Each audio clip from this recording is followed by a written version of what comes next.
안녕하세요. 이번 저널 미팅 발표를 하게 된 석사과정 이은경입니다.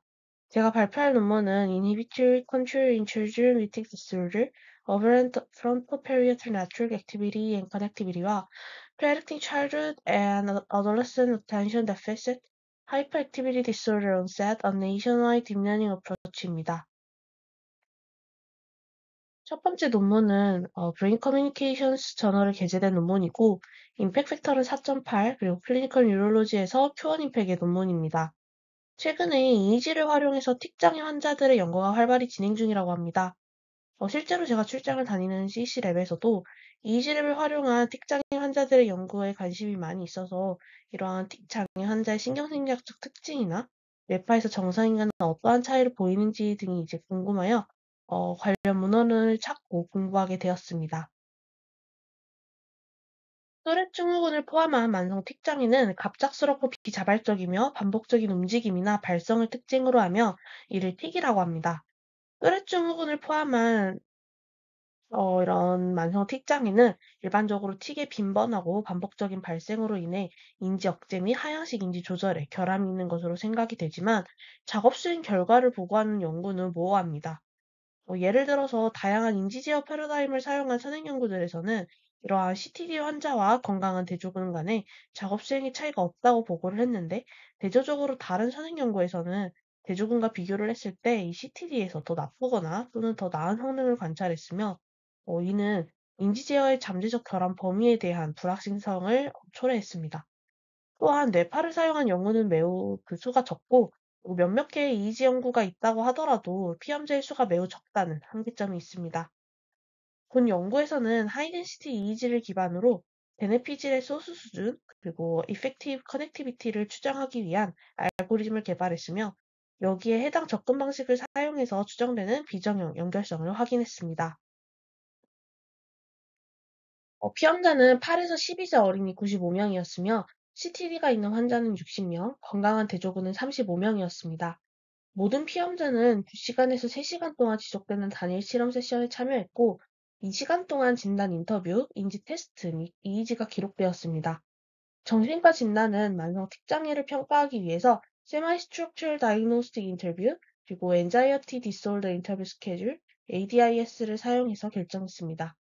진단 인터뷰는 심리학자가 실시하여 DSM-5 정신과 진단을 기준으로 진단을 했습니다. 이 외에 IQ도 WASI를 사용을 해서 평가를 했습니다. 참가자는 자폐증, 주요 우울증, 양극성 장애 등의 정신질환 이력이 있거나 아니면 뇌진탕을 초래한 머리 부상 등의 이력이 있으면 제외되었습니다. 피험자들은 이지가 측정되는 동안 수정된 에릭센 프랭크 태스크를 수행했습니다. 이 태스크는 피험자가 컨그런트하거나 컨플릭팅한 방향을 가리키는 화살표 옆에 있는 중앙 화살표의 방향을 신속하게 나타내야 하는 억제 제어 측정을 위한 일반적인 인지 패러다임입니다. 각 태스크는 중앙에 흰색 고정 십자가 위 또는 아래의 검은색 화면에 수평으로 나타나는 5개의 흰색 화살표로 구성되어 있고, 화살표는 사라지기 전 250ms 동안 화면에 남아 있었습니다. 이 화살표는 모든 화살표가 동일한 방향을 나타내는 컨그런트한 방향이나 중앙 화살표가 측면 화살표의 반대 방향을 가리키는 컨플릭팅한 방향을 나타낼 수 있습니다. 피험자는 오른손으로 컴퓨터 마우스를 사용해서 마우스 왼쪽 또는 오른쪽 버튼을 눌러서 중앙 화살표의 방향을 선택했습니다. 태스크는 랜덤하게 제시되었으며 약 7분 동안 지속되었습니다. EEG는 확장된 국제 텐텐 시스템의 128개의 채널을 사용해서 측정되었습니다. 데이터는 CG를 기준으로 1000Hz에서 샘플링되었으며, 전처리는 EEG랩을 통해서 진행했습니다. 250Hz 다운 샘플링 후 0.5에서 55Hz 밴드패스 필터링을 진행했습니다. 5초 이상의 플래시노가 있는 채널과 인접 채널과 낮은 상관관계를 보이는 채널은 제거했으며, AMI-CAA를 사용해서 비시놀 IC로 분해했습니다. 뇌가 가장 높은 확률 수수가 아닌 경우 이 IC는 리젝되었습니다. 소스 활성화의 쌍극적 위치는 이후 필드 트립을 사용을 해서 추정되었으며, 효과적인 연결성 분석을 위해서 EEG 데이터를 1000Hz로 다운샘플링해서 모델 복잡성과 라인 노이즈의 영향을 줄였다고 합니다. 각 피험자는 분산을 기준으로 상위 10개의 IC로 제한이 되었으며, 이벤트 릴레이티드 분석을 위해 전처리된 소스 수준의 데이터는 3가지 트라이얼 유형, 즉 올바른 응답이 있는 congruent trial, 올바른 응답이 있는 incongruent trial, 그리고 잘못된 응답이 있는 incongruent trial로 나눠졌습니다.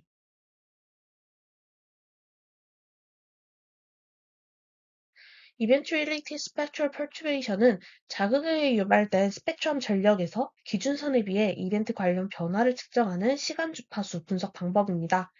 ERSP를 계산하기 위해서 길이가 1초인 슬라이딩 윈도우가 25ms 단계로 각 에폭에 걸쳐서 적용되었습니다.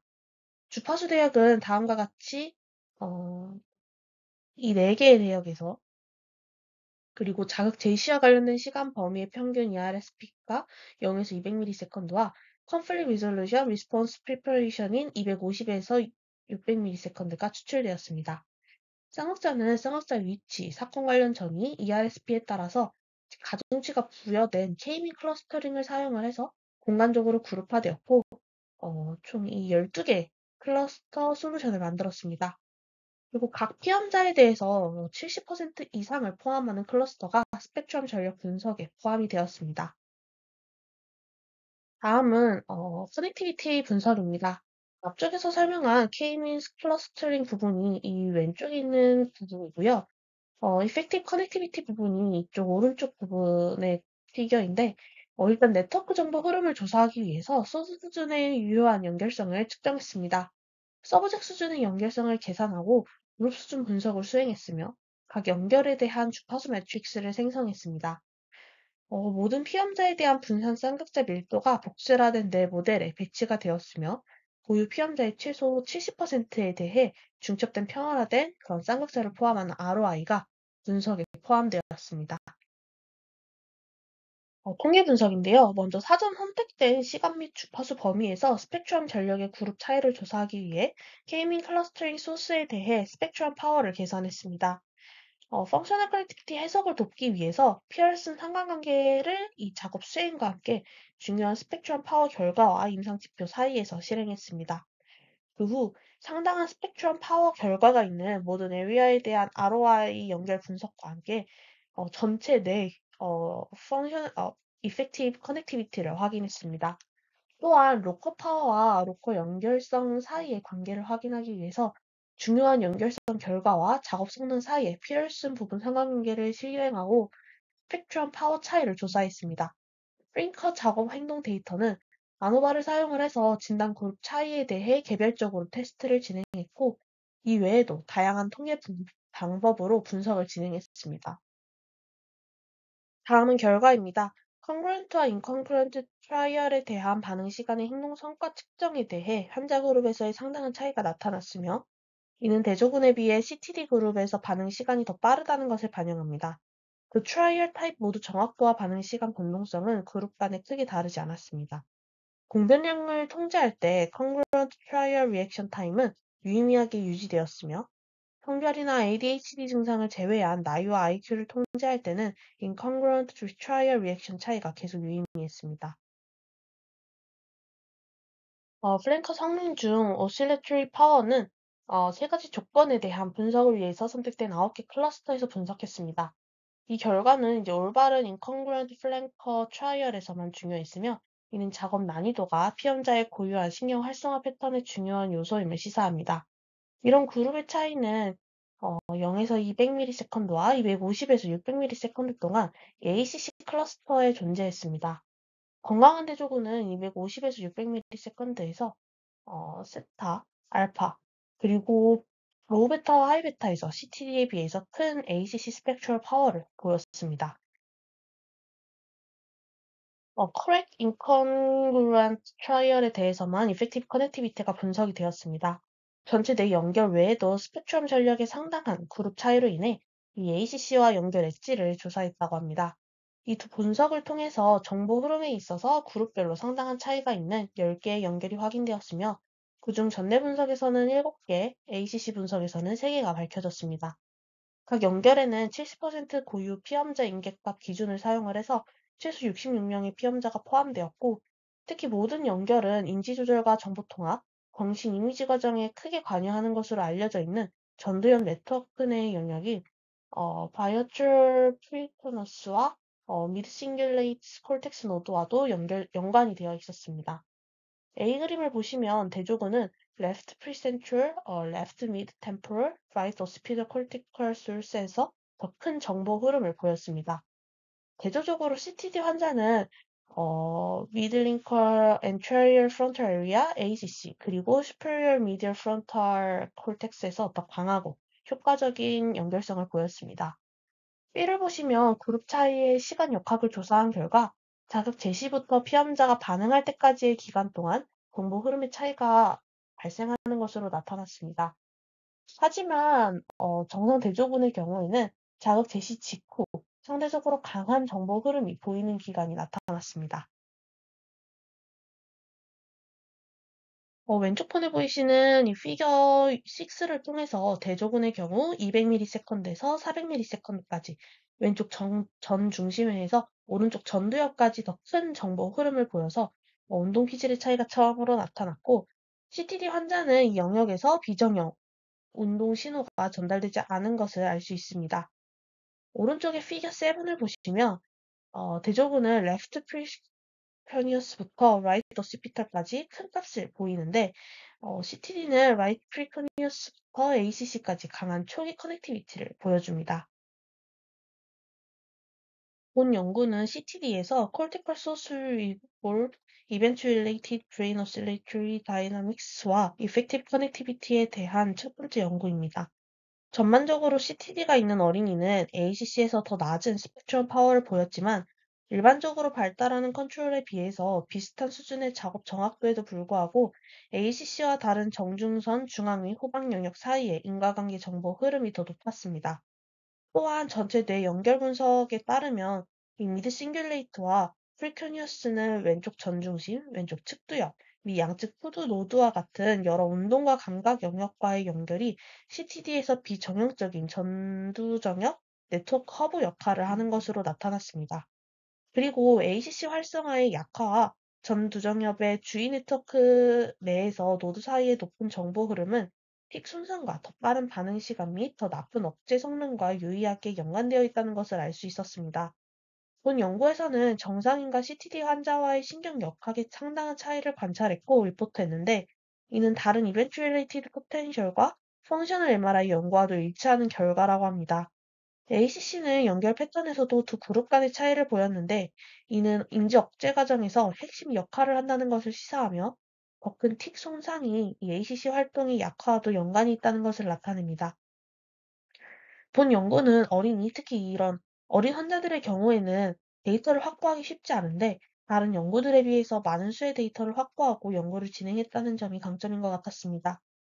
이 연구를 통해서 정상인과 틱장애 환자의 펑셔널 연결성 차이 등을 확인하였지만 피험자가 어린이였다는 점으로 어른틱 환자에게서도 동일한 패턴이 나타나는지는 알 수 없다는 한계점이 있었습니다. 두 번째 논문은 몰레큘러 사이키아트리에 게재된 논문이었고 임팩 팩터는 11.9 그리고 바이오케미스트리 앤 모레큘러 바이올로지에서 Q1 임팩의 논문이었습니다. 이 논문은 아동기 및 청소년기 ADHD 발병 예측에 관한 논문입니다. ADHD는 많이들 아시는 것처럼 부주의, 과잉행동 및 충동성 또는 이런 두 가지 모두의 손상을 특징으로 하는 이질적인 신경발달 장애로 전 세계 유병률은 어린이의 경우 5에서 10%, 성인의 경우 2에서 5%로 추정됩니다.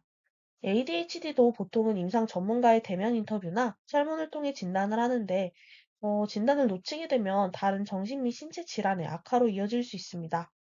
따라서 ADHD 진단도 최근에는 fMRI, EEG 및 다른 그런 생체 데이터와 같은 객관적인 척도를 사용을 해서 잘못된 분류를 해결하려고 노력해왔습니다. 전통적인 통계 방법은 예측 정확도를 평가할 수 있지만 특히 많은 예측 기능이 서로 상호작용해서 결과를 예측하는 경우에는 복잡한 비선형 관계를 처리하기 어렵다고 합니다. 하지만 머신러닝은 충분히 큰 샘플을 사용할 경우 이러한 문제를 해결할 수 있습니다. 본 연구에서는 진단 측면에서 임상의의 의사결정을 돕고 고위험군 ADHD의 위험 계층화 및 임상 의뢰를 위한 모델을 제공하기 위해서 아동기와 청소년기 ADHD를 분류하기 위한 다양한 머신러닝 및 딥러닝 알고리즘을 훈련시키는 것을 목표로 했습니다. 본 연구에서는 전체 인구 등록부, 의료 출생 등록부, 처방약 등록부, 국가 환자 등록부 등 여러 스웨덴 등록부를 사용했습니다. 1995년부터 1999년 사이에 스웨덴에서 태어나 거주하며 친부모에 대한 정보를 갖고 있으며 2013년 이전에 이주하거나 사망하지 않은 23만 8,696명의 피험자로 구성된 자료를 사용했습니다. ADHD가 있는 환자는 국제질병분류 버전 9, 코드 314, 그리고 ICD 코드 등 기록된 처방을 사용을 해서 3세부터 NPR, 즉 입원 환자 및 외래 환자 치료 서비스 포함의 진단이 있는지의 여부에 따라서 식별이 되었습니다. 아동기 및 청소년기 ADHD를 예측하기 위해서 스웨덴 국가등록부에서 이 정보의 가용성과 품질을 기반으로 잘 확립된 일련의 예측 변수를 고려했습니다. 누락된 부분이 10% 미만인 피처만 포함이 되었고, 예측 변수를 이분화했고, ADHD로 진단이 되었으면 1로, 그리고 ADHD가 아니면 0으로 레이블링 되었습니다.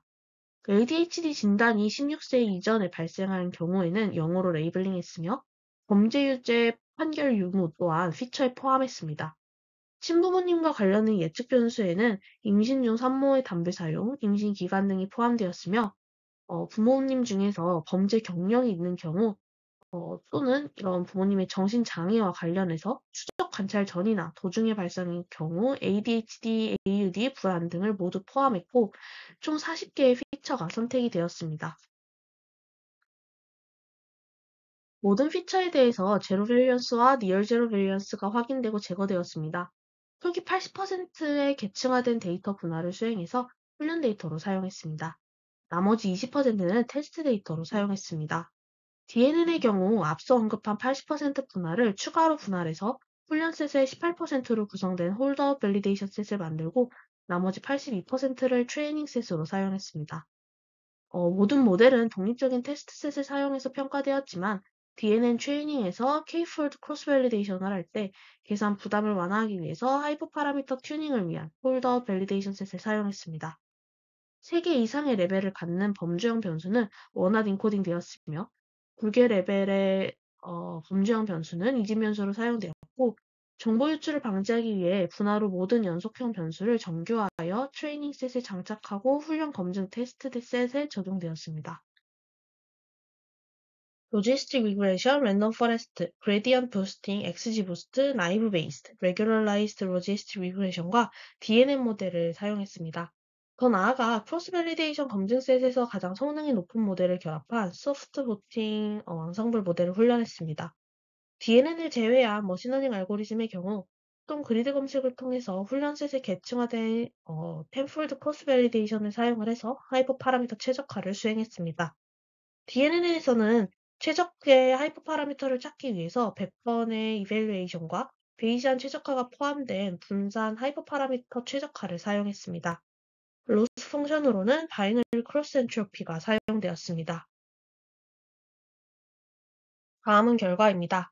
본 연구의 코호트에서는 23만 8,696명으로 구성되어 있고, 그중 5.4%인 12,893명이 ADHD를 앓고 있었습니다. 예상대로 ADHD 환자는 선택된 정신장애 및 의학적 상태 대부분으로 진단될 가능성이 더 높았으며, ASD, 언어 발달 및 학습장애에서 가장 큰 장애가 있었습니다. 또한 ADHD가 있는 사람들에게서 모든 부모의 정신 및 신체 장애의 유병률이 증가하는 것을 발견했습니다. 하이퍼 파라미터 최적화 후에 랜덤 포레스트 모델은 테스트셋에서 0.68의 AUC를 도출했고, XGBoost 모델에서는 0.69의 AUC를 도출했습니다. 그 모델은 모두 가적합징후를 보였습니다. 데이터에 가장 적합한 모델은 테스트셋에서 9.75 AUC와 밸런스드 어큐레시 0.68을 도출한 DNN이었습니다. 왼쪽에 보이시는 표는 모델의 가장 중요한 특징들의 랭킹을 나타냅니다. 가장 중요한 6개의 피처는 범죄 경력이 있는 친척이 있는지, 환자의 성별, ADHD를 앓고 있는 친척이 있는지, 그리고 학업에 실패한 서브젝의 수, 언어 및 학습장애, ASD 진단이었습니다. 모든 모델은 상관관계에 의해 묘사된 것처럼 높은 일치성을 나타냈습니다. 임상적 유용성과 관련해서 본 연구에서의 주요 피처는 본 연구에서 제시한 모델을 사용하여 임상의에게 조기 진단을 경고할 수 있습니다. 오른쪽에 보이시는 것처럼 피처의 중요도는 이 남성과 여성 비슷하긴 했지만 머리둘레와 범죄 경력은 여성이 더 중요했습니다. 마찬가지로 우울증이 있고 ADHD를 앓고 있는 부모가 있는 경우에는 남성들 사이에서 더 높은 중요성이 나타났습니다. 여기서 주목할 부분은 분류에 기여하는 주요 피처 중 하나가 언어 및 학습장애였다는 것입니다. 일반적으로 1차 진료는 물론 2차 진료의 의사들도 이 장애에 대해서는 잘 알지 못하기 때문에 이는 관련성이 있으며 1차 및 2차 진료에서 언어 및 학습장애에 대한 인식 제고 및 훈련의 필요성을 강조합니다. 본 연구에서는 스웨덴 국가 등록 데이터와 다양한 인공지능 모델을 사용을 해서 ADHD 발병을 예측하기 위해 22개의 예측 변수를 결합한 정확도를 평가한 최초의 연구이며 가장 적합한 모델은 DNN이었습니다. 이 논문의 경우 많은 수의 표본과 18년 동안의 종단적 연구를 진행했습니다. 본 논문을 보면서 딥러닝 모델에서 트레인과 테스트셋 그리고 밸리데이션 셋을 정확하게 나누고 제가 그동안 접했던 논문에서는 특히 이런 환자 관련된 논문에서는 인공지능 관련된 부분에서의 정확한 용어들을 작성한 것을 접하기 어려웠고 또한 인공지능 부분에 대한 설명이 자세하게 나와 있지 않았었는데 이 논문에서는 홀드아웃 크로스 밸리데이션 등 정확한 용어를 사용하여 표현을 하며 또 인공지능 부분에 대한 그런 내용이 자세하게 작성되어 있다는 점에서 난 제가 느끼기에 연구의 신뢰성을 좀 높여주었습니다. 또한 이렇게 대규모 데이터셋으로 오랜 기간 진행된 연구도 처음 접해봤는데 일단 ADHD 진단에 영향을 주는 피처에 친부모의 범죄 이력, 질병 유무 등의 유전학적 요인 또한 영향을 준다는 사실을 직접 확인할 수 있게 되어 신기했으며 성별에 따라서도 영향을 주는 피처가 다르다는 사실 또한 흥미로웠습니다. 이상으로 발표 마치겠습니다. 감사합니다.